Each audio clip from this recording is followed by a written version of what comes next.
harabura ibyumweru bisaga bitatu ngo dutangire igihe cy'iminsi 100 cyo kwibuka ku nshuro 28 abazize jenoside yakorewe abatutsi mu mwaka w'1994 mu Rwanda. Byinshi bivugwa bigamije gupfobya binyujijwe mu nyandiko, mu mbwirwaruhame cyangwa se mu mafilime mbarankuru, ariko nanone hakanavuga inkuru mpamo zizewe z'ibyabaye byanyabyo muri icyo gihe nk'uko bishimangirwa n'abatangabuhamya batandukanye bari bahibereye ndetse n'abacitse ku icumu. Mu kwezi kwa 9 mwaka wa 2003 nibwo Lieutenant General Romeo Dallaire wari uhagarariye ingabo z'umuryango w'abibumbye zari zishinzwe kubungabunga amahoro mu Rwanda UNAMIR mu gihe cya jenoside yakorewe abatutsi yashyize hanze igitabo cye yise Shake Hands with the Devil, Failure of the Humanity in Rwanda, atugusuzanya na Sekibi ugutsindwa kuba umuntu mu Rwanda. Romeo Dallaire ni muntu ki? Iki gikubiye muri iki gitabo kigizwe n'impapuro 562 zose. Ese ku cyakise gusuzanya na Sekibi gutsindwa kuba umuntu mu Rwanda? Byinshi kuri Romeo Dallaire n'iki gitabo ndetse n'ibyo yabonesheje amaso ye ari mu Rwanda muri jenoside yakorewe abatutsi mu mwaka w'1994 ari nabyo byamutenganze yo kwandika n'ibyo tugiye kugaruka mu gice cya mbere cy'icyegeranyo gitoya mugiye kugezwaho nanjye Alego Tiyamuhire ku bufatanye na Director Mascot Sawabeza na Robert muri Star Technology. Turabashimiye cyane kwa mukurikirana Bright TV Rwanda.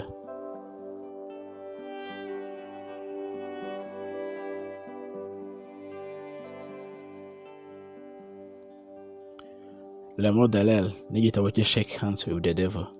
Iki gitabo kivuga uruhererekane rw'amateka y'urugendo rwa Dallaire wayoboraga ingabo z'umuryango w'abibumbye rushinzwe ubutumwa bw'amahoro mu Rwanda UNAMIR, United Nations Assistance Mission for Rwanda, kuva mu mwaka w'1993 kugeza mu mwaka w'1994 mu cyo gihe nyine yiboneye jenoside yakorewe abatutsi. Ese Romeo Dallaire ni muntu ki? Turabasaba gukora subscribe na kanzogera y'umutuku kugira ngo ujye ubona inkuru zacu.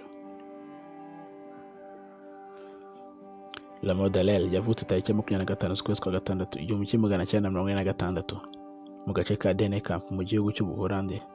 Abyarwa na Sergent Romeo Louis Dallaire wari umusirikare wo mu ngabo za Canada. Amubyara n'umuforomokazi w'Umudage Kathleen Vermassen. Nyuma y'uko ise ahawe imirimo muri Canada, nyina na Dallaire baje kwimukira afite amezi 6. Batura muri Montreal mu gihe cyose cy'amabyiruka ye. Mu mwaka w'1963 yiyandikishije mu gisirikare cya Canada nka cadet, yinjira mu kigo cya gisirikare cyitiriwe Mutagatifu Jean, Collège Militaire Royal de Sergent. Mu mwaka w'1970 amaze imyaka 7 gusa yiga, ahaga impamyabumenyi y'ikiciro cya mbere ya siyanse, ahita anashyirwa mu ngabo zihambaye z'igihugu. Mu mwaka w'1971 Dallaire yatse uruhushya rw'ingendo zirenga imbibi z'igihugu agamije gutemberana amahanga n'ingabo ze, kandi yaratunguwe cyane anatewe ishema bikomeye ku musirikare wabyawe n'umusirikare. Dallaire yaje kugana college zitandukanye aho twavuga nka Canadian Land Force Command and Staff College muri Quantico, Virginia, ndetse ni British Higher Command and Staff College. Romeo kandi yayoboye ingabo za leta za Canada zishinzwe kurwanisha intwaro zihambaye, Regiment d'Artillerie Légère du Canada. Mu mwaka w'1989 yazamuwe mu ntera ahabwa ipeti rya Brigadier General, atanayobora Mechanized Brigade Group ya 5, atanaba umuyobozi mukuru w'ikigo cya gisirikare twavuze hejuru cya Collège Militaire Royal de Sergent yatangiriyemo nyine, akiyobora kuva mu mwaka w'1989 kugeza mu mwaka w'1991.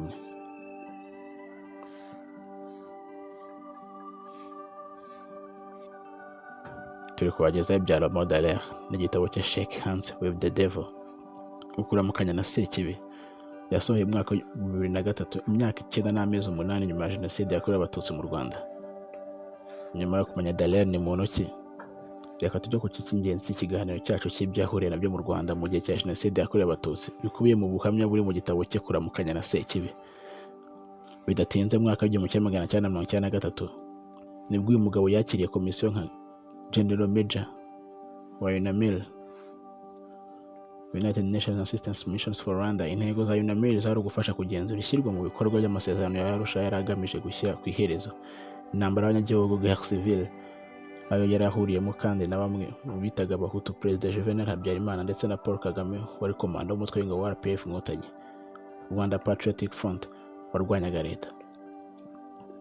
Dallaire akigera mu Rwanda ubutumwa bwe bwari gukurikirana iby'aya masezerano kagerwaho, aho abatutsi bari guhabwa kugira uruhare muri ubwo butegetsi bw'icyo gihe bwari bwihariwe cyane n'abahutu. Gusa haje kugaragara ko hari ikintu kibi kidasanzwe cyategurwaga. ubwo ku itariki ya 22 Mutarama 1994 indege y'Ubufaransa yashyitse mu Rwanda i Kigali yari ipakiye amasasu ndetse n'intwaro bigenewe FAR, ingabo z'igihugu cy'icyo gihe, Rwanda Armed Forces. Mu butumwa yohereje Loni yabasaba ko yafatira zino ntwaro kugira ngo arinde urugomo, ariko Loni isanga iki gikorwa kirenze inshingano zayo yari ifite mu Rwanda. Icyongereho ku kwakira intwaro, guverinoma yatangiye kujya igenzura amarangamuntu yerekanaga ubwoko bwa buri muntu: Umuhutu, Umututsi cyangwa Umutwa. Abasaga miliyoni imwe y'abantu bishwe ugashinyaguro mu gihe kitarenze iminsi 100 gusa muri Jenoside yakorewe Abatutsi 1994 mu Rwanda.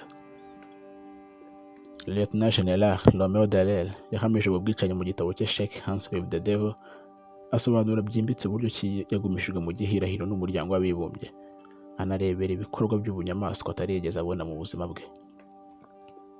Mu gitabo Romeo Dallaire avuga ko akigera i Kigali mu kwezi kwa munani umwaka w'1993 yaburiye abayobozi bakuru b'umuryango w'abibumbye kabura abasirikare bahagije kugira ngo ashyirwe no gukoza inshingano yari yahawe.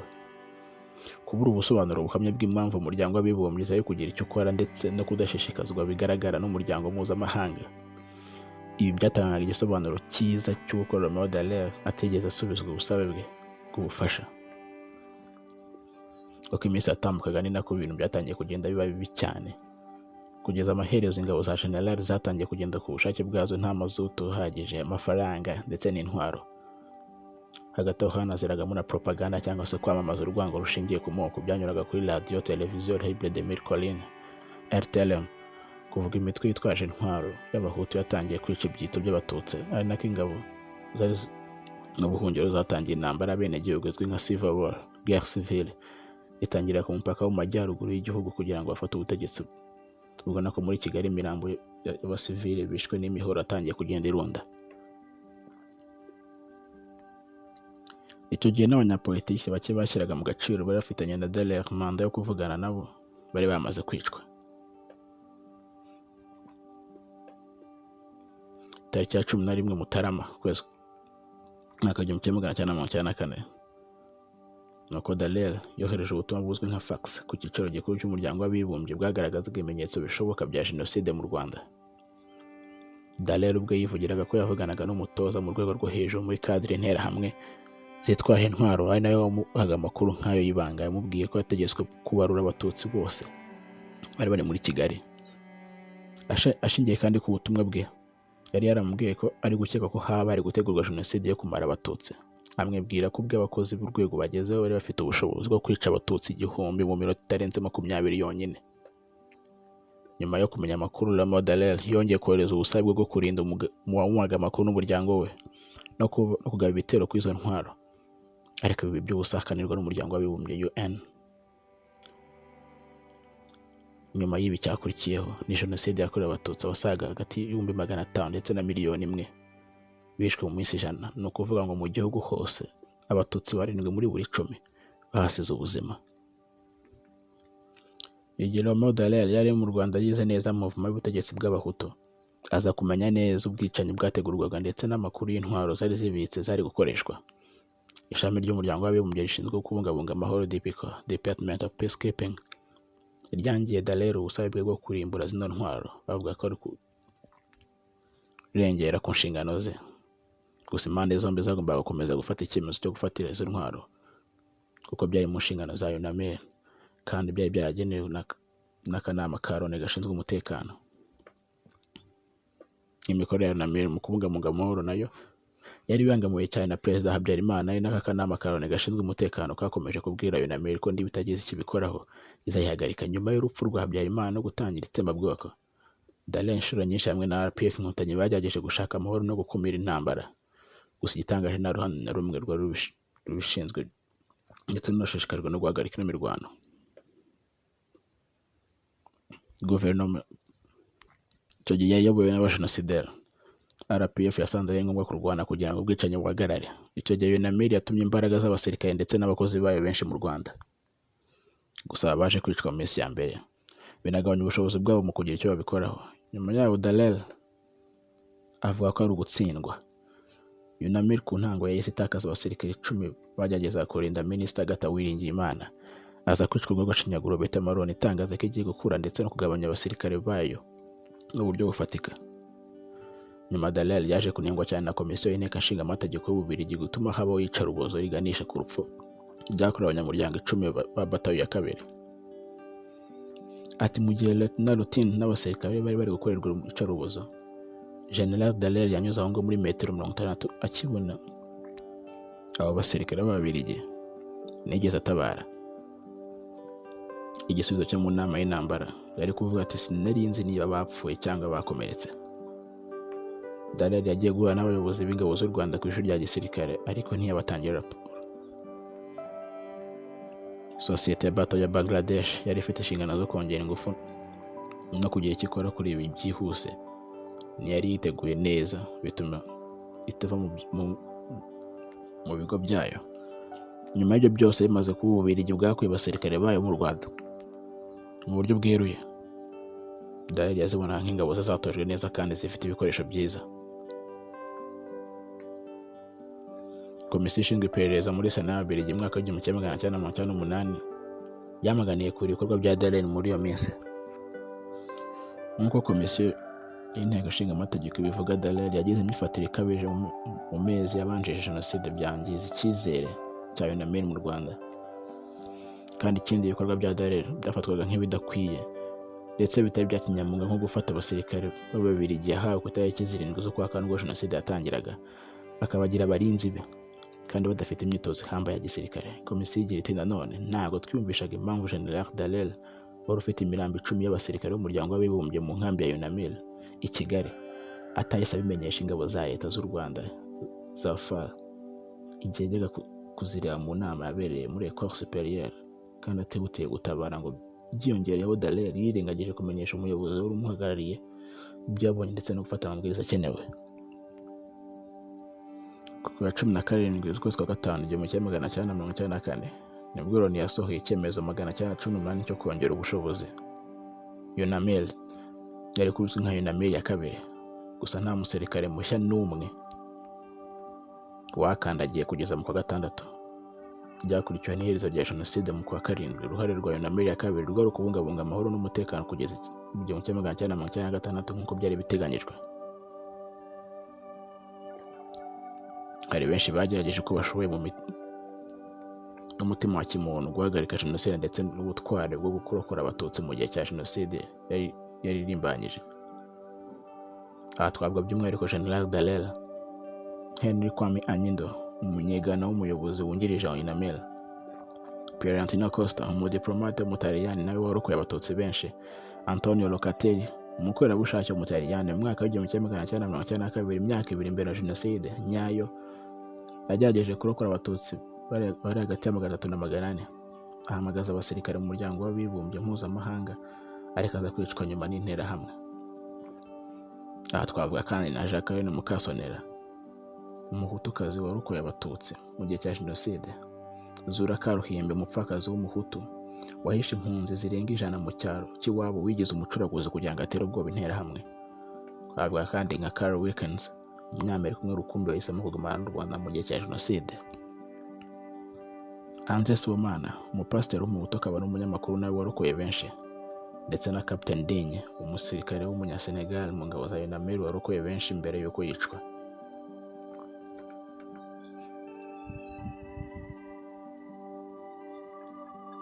Dallaire yahaye amabwiriza atandukanye ingabo yo gusuzuma ibikorwa byabo. Dallaire mu gitabo cye yahaye ishimwe rikomeye cyane ingabo za Tunisia ndetse na Ghana zari muri UNAMIR mu butumwa bw'amahoro mu Rwanda ndetse n'abandi basirikare basize ubuzima mu kubungabunga amahoro. Uko ubwicanyi bwakomezaga gukara cyane, itangazamakuru byajya bivuga ndetse n'imyandiko zitari nke cyane hirya no hino ku isi, bituma akanama ka Loni gashinzwe umutekano gatora bidasubirwaho gahunda ya UNAMIR ya kabiri. Ibyari biteganyijwe ko Loni yohereza ingabo zirenga 5500 nk'igisubizo cyiza kuri gahunda y'Abafaransa yo kwigarurira ibice bitandukanye by'igihugu mu cyo bise Operation Turquoise.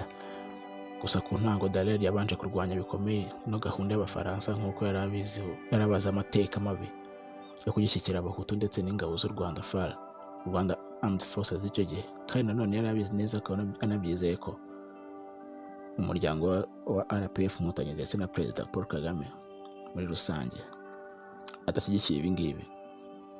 Gusa ntibyashize kera ubwo ingabo za RPF zinjiraga muri Kigali zigahagarika jenoside kugeza mu ntangiriro z'ukwezi kwa munani, ndetse n'Abafaransa bahita basubiza RPF igice cy'igihugu bari bafite, ndetse byeruye banatanga ububasha bwose bwo kugenzura igihugu cyose.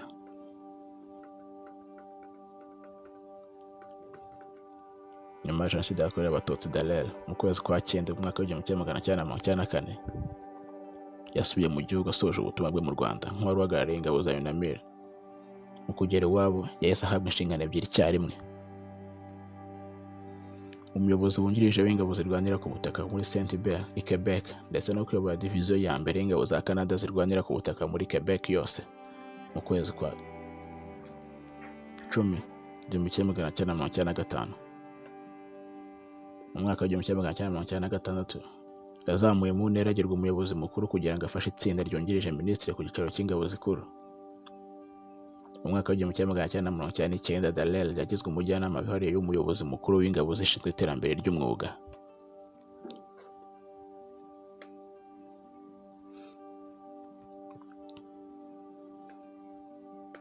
Bitunguranye cyane, Dallaire yaje kugira ikibazo cyo guhahamuka nyuma yo kubungabana post traumatic disorder mu mwaka w'ibihumbi bibiri, nyuma aza kugerageza kwiyahura ahuza inzoga n'imiti yo kurwanya depression cyangwa se agahinda gakabije izwi nka antidepression. Ibi bimugeza muri koma, asuhuza urupfu, Imana ikinga akaboko. Ibi byatewe ahanini n'ubuzima yabayemo arebesha amaso y'amahano yakorewe mu Rwanda. Nyuma y'ibyo yahise aba umushyigikiro weruye mu kuzamura imyumvire y'ubuzima bwo mu mutwe ku basirikare bacyuye igihe veterans. Muri Mutarama mu mwaka w'ibihumbi 2004, Dallaire kandi yitabye urukiko mpuzamahanga mpanabyaha mu Rwanda Arusha, Tanzania, gutanga ubuhamya kuri Colonel Theoneste Bagosora. Uyu nguyu yari yayisohagarariye ingoma y'abatabazi muri jenoside ubwo yaririmbanije, nk'uko byanyuraga kuri radiyo televiziyo by'igihugu RTLM, akaza kwicisha abatari bake. Ubuhamya bwa Dallaire bwahamije Bagosora icyaha cya jenoside no kuryozwa ubwicanyi bw'ingabo z'amahoro 10 z'Ububiligi zari muri UNAMIR. Urugereko rw'iremezo rwemeje ko bigaragara ko iyicwa ry'abasirikare ba UNAMIR ryakozwe mu gitero cyabagabweho kuri gahunda yateguwe, uretse ko ku rundi ruhande ibimenyetso bigaragara ko ubwicanyi butari muri gahunda yari ishishikaje cyane Colonel Bagosora n'interahamwe. Dallaire akaba yaranabaye umujyanama wa guverinoma ya Canada ku byerekeye abana bato bagizweho ingaruka n'intambara, ndetse no gukumira ikwirakwizwa ry'intwaro nto ndetse n'ikoreshwa ry'abana mu mirimo ivunanye kuva mu mwaka wa 2004 kugeza mu mwaka wa 2005. Bwa nyuma Dallaire yakoze mu ishuri rya guverinoma muri kaminuza ya Harvard ryitiriwe John F. Kennedy muri Leta Zunze Ubumwe za Amerika mu bijyanye na politiki y'uburenganzira bwa muntu.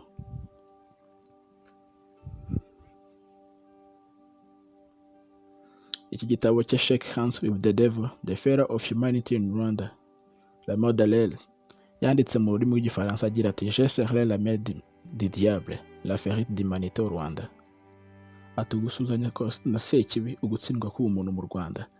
Yashaka kuvuga ko ibyo yibonesheje amaso ye byari bimeze nk'aho ubwe yari yigereye ikuzimu, akihera sekibi umukono cyangwa se shitani bitewe n'uko wabyita. Avuga ko yiboneye urwego rwa nyuma rwo kubura ubumuntu atari yarigeze abona mu buzima bwe kuva yakwibarukwa, bikaza kumutera ihahamuka ryanamuviramo kugerageza kwiyahura. Nk'uko twabivuze, iki gitabo cyatsindiye igihembo cya Shogness Cohen cy'inyandiko ya politiki mu mwaka wa 2003, ndetse cyegukana n'igihembo cya Governor General's Award cy'inkurumamo. Jenoside yakorewe Abatutsi mu Rwanda mu mwaka w'igihumbi kimwe magana cyenda mirongo icyenda na kane yavuzweho byinshi, ibitabo byinshi birandikwa, ndetse na buri umwe wese wayibayemo akayibonesha amaso akagira amahirwe yo kuyirokoka afite ubuhamya bwe, uretse ko hari n'abadahwema kwipfobya umunsi ku wundi. Gusa tuzi nuko jenoside yakorewe Abatutsi yateguwe igashyirwa mu bikorwa, abasaga miliyoni y'Abatutsi bakasiga ubuzima, nyuma ikaza guhagarikwa na RPF Inkotanyi. Twabwira kuri General Romeo Dallaire wayoboraga ingabo za UNAMIR z'umuryango w'abibumbye zari mu butumwa bw'amahoro mu Rwanda, United Nations Assistance Missions for Rwanda, n'igitabo cye yise Gusuzanya na Sekibi, ndetse n'ibyahuye nabyo mu Rwanda. Byinshi ku bigwi byacyo, uko cyakiriwe nibyo cyavuzweho mu ruhando mpuzamahanga by'umwihariko u Rwanda, nibyo tuzagarukaho mu gice cy'ubutaha cya kabiri. Ndakomeza kwihanganisha abanyarwanda babuze ababo mu gihe twegereje kwibuka jenoside yakorewe abatutsi mu mwaka w'igihumbi kimwe magana cyenda mirongo icyenda na kane, tugira duti genocide never again. Nitwa Muhire Gauthier, ndashimira Director Mascot Sewabeza ndetse na Robert muri Star Technology bagize uruhare rukomeye cyane ngo mbagezeho ibi by'umwihariko. Nshimiye cyane mwe mudahwema kutwereka ko mudukurikiye. Ntimuzacikane inkuru z'ubutaha. Salam shalom.